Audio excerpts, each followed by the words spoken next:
Assalamualaikum.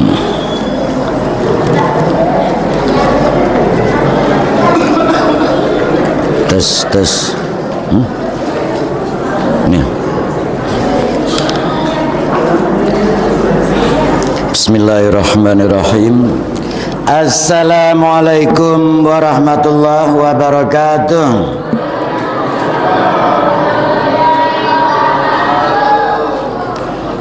Innal hamdalillah nahmaduhu wa nasta'inuhu wa nastaghfiruh wa na'udzu billahi min shururi anfusina wa min sayyiati a'malina may yahdihillahu fala mudhillalah wa may yudlilhu fala hadiyalah. Amma ba'd. Saudaraku, wabil khusus pimpinan DKM Masjid At-Taqwa yang saya hormati, saya doakan semoga rahmat Allah tetap tercurah atas beliau-beliau yang telah berjuang di Masjid At-Taqwa ini, serta jamaah sekalian yang sama-sama dirahmati oleh Allah Subhanahu wa Ta'ala. Alhamdulillah, sampai dengan hari ini Allah masih memberikan kekuatan kepada kita untuk melaksanakan ibadah Ramadan, dan mudah-mudahan kekuatan itu akan sampai final nanti Idul Fitri. Ramadan bisa kita laksanakan, ibadah Ramadan bisa kita laksanakan dengan baik dan benar, tanpa ada halangan apapun, tanpa adanya ujian yang memungkinkan terjadinya batal puasa ataupun batalnya pahala-pahala puasa. Saudaraku yang sama-sama dimuliakan oleh Allah Subhanahu wa Ta'ala, melalui mimbar di sini sedikit akan saya sampaikan sebuah kisah yang sangat inspiratif bagi kita semuanya, yaitu kisah sahabat Ansar Ummu Sulaim. Beliau adalah seorang sahabat perempuan dari kalangan perempuan yang sangat tangguh, yang sangat luar biasa sepak terjangnya, dari mulai perjuangannya menegakkan keluarga sakinah mawaddah warahmah, dan juga perjuangannya membantu perjuangan Rasulullah sallallahu alaihi wasallam, adalah Ummu Sulaim. Beliau ini adalah istri dari seorang Anas yang bernama Malik bin Nadhr, di mana beliau dikaruniai seorang anak dari perkawinan dengan Pak Malik itu. Kehadiran Islam di Madinah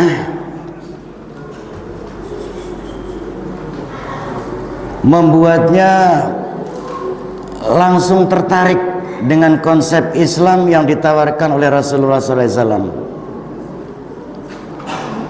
sehingga Ummu Sulaim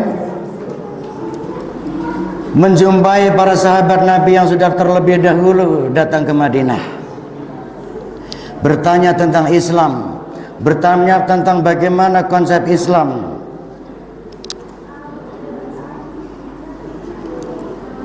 Suatu saat tidak lama kemudian beliau bertekad untuk masuk Islam. Namun demikian, sebelum dia masuk Islam, dia terlebih dahulu mengajak suaminya, yaitu Malik bin Nadhr. Apa yang terjadi, saudaraku sekalian?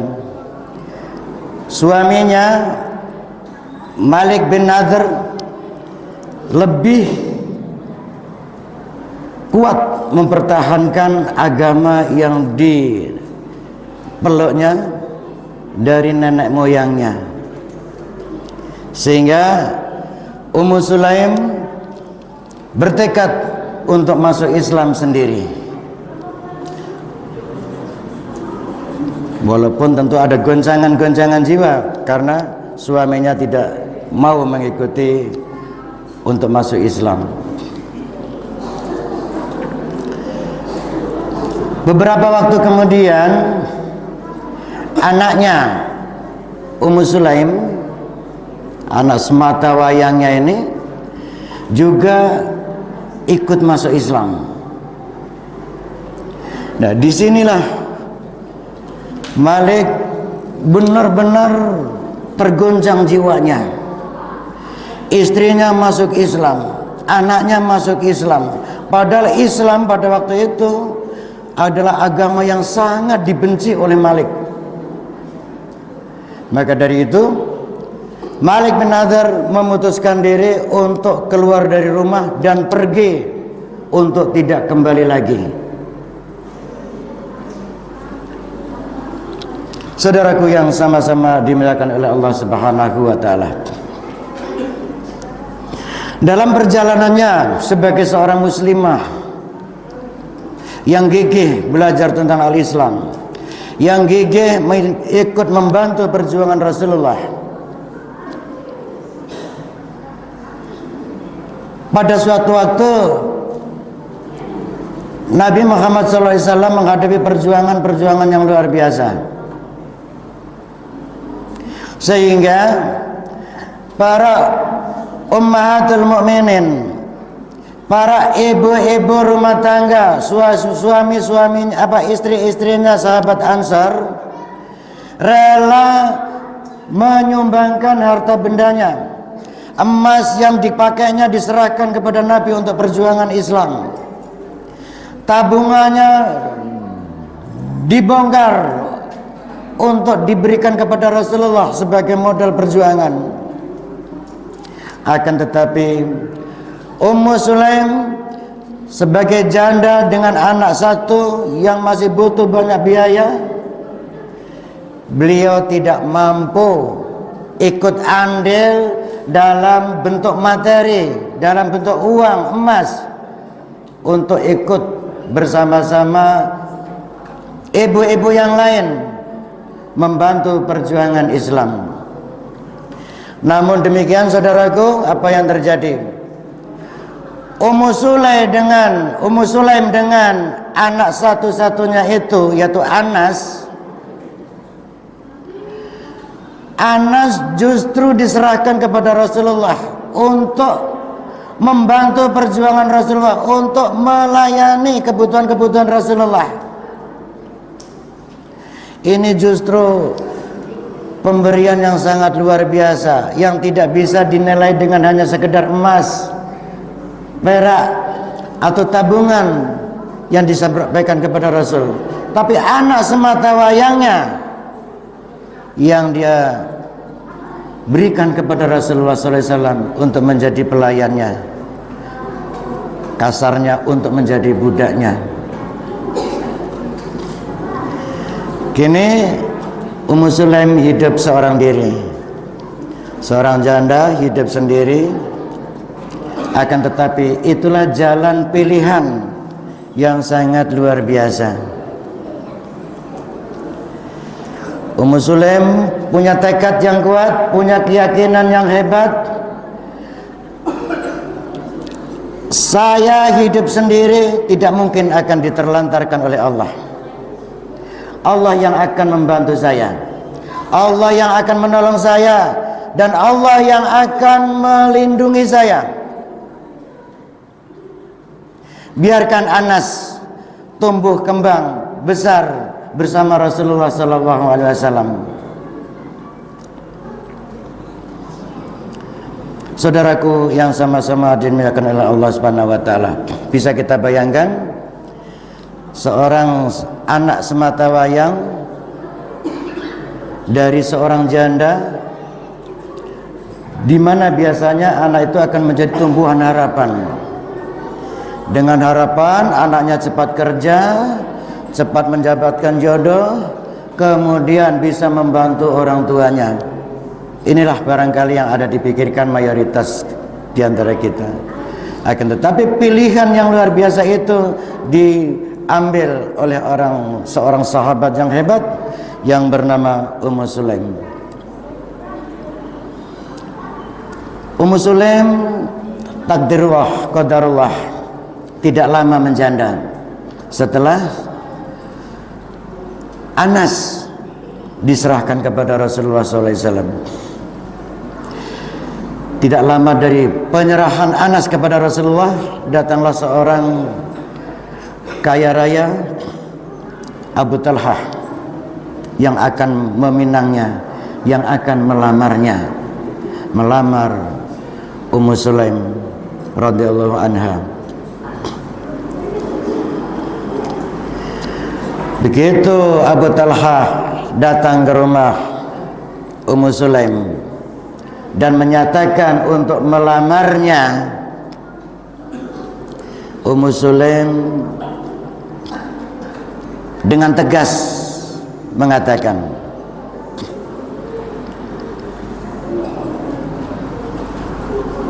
Anda tidak pantas menikah dengan saya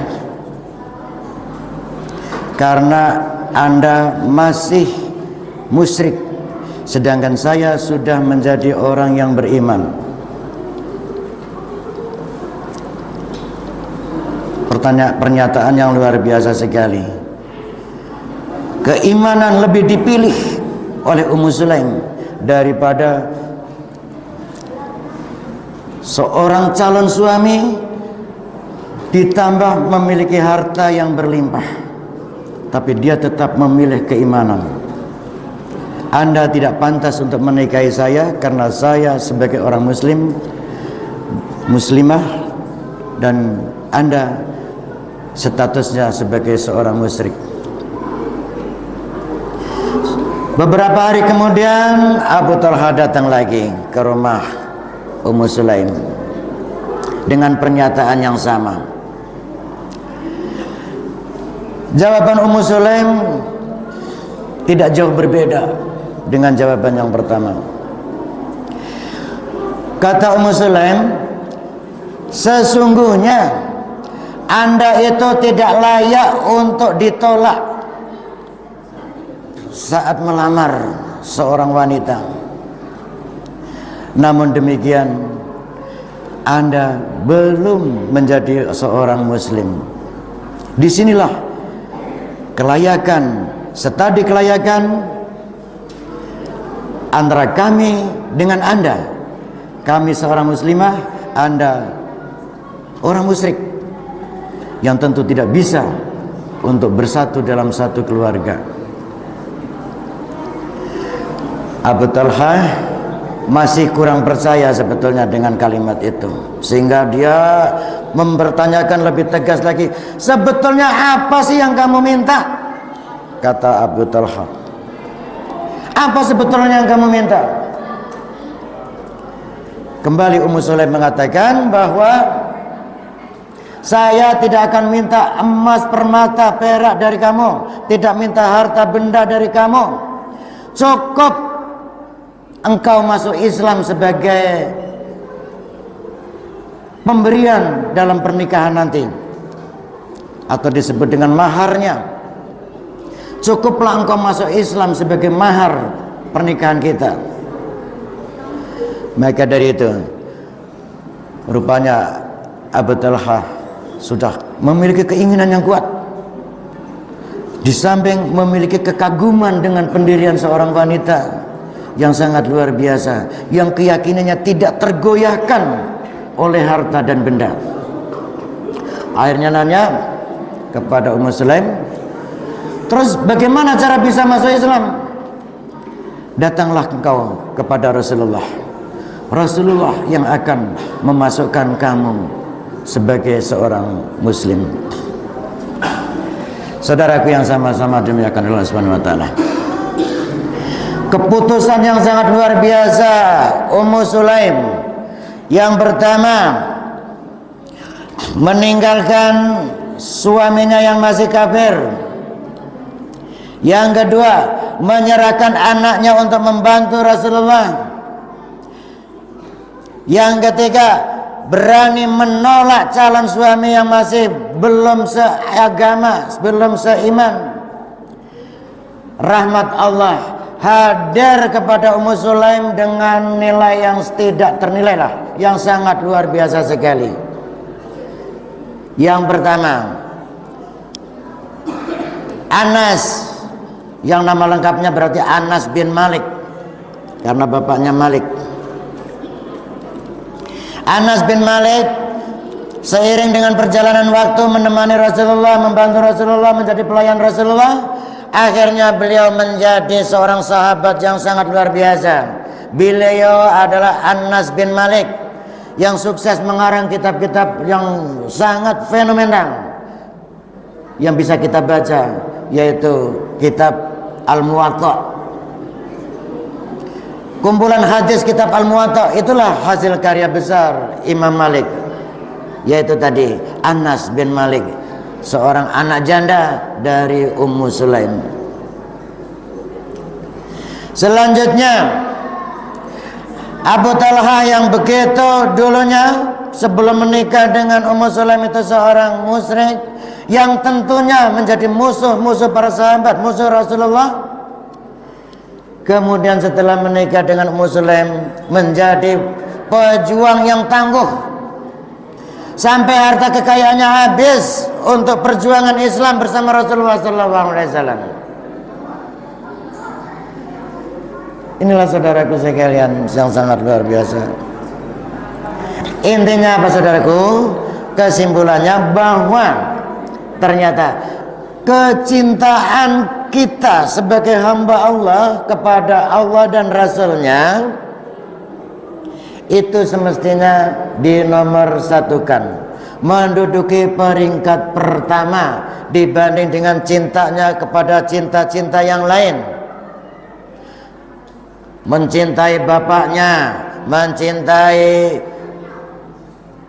harta bendanya, mencintai bisnisnya yang takut bangkrut, mencintai kemewahan rumahnya, mencintai istrinya. Bila mana kecintaan itu melebihi cintanya kepada Allah dan Rasulnya, iman kita akan dipertanyakan oleh Allah Subhanahu wa ta'ala.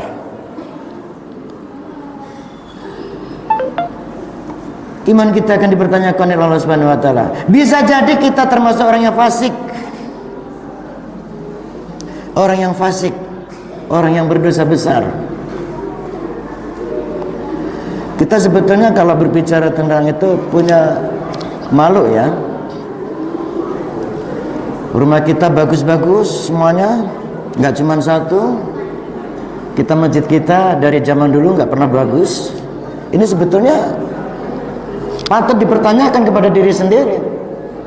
Sampai sejauh mana andil saya terhadap masjid ini? Sampai sejauh mana, sebesar apa andil kita terhadap Islam? Harusnya menjadi introspeksi kepada diri kita sendiri. Introspeksi. Apakah dengan uang 100.000 sudah kita anggap sebagai itu sebuah perjuangan? Sementara uang yang ada di kantong kita mungkin berlipat banyaknya. Inilah introspeksi di saat Ramadan yang berbahagia ini. Kita jalani Ramadan yang berbahagia ini, mudah-mudahan ada introspeksi dari diri kita semuanya untuk lebih meningkatkan kualitas iman dan Islam kita, sehingga kita kemungkinan terperosok ke tingkat fasikin akan jauh, dan kita akan diwafatkan oleh Allah Subhanahu wa taala dalam keadaan Islam dan iman yang kafah. Kurang lebihnya mohon maaf, bila taufiq wal hidayah. Assalamualaikum warahmatullahi wabarakatuh.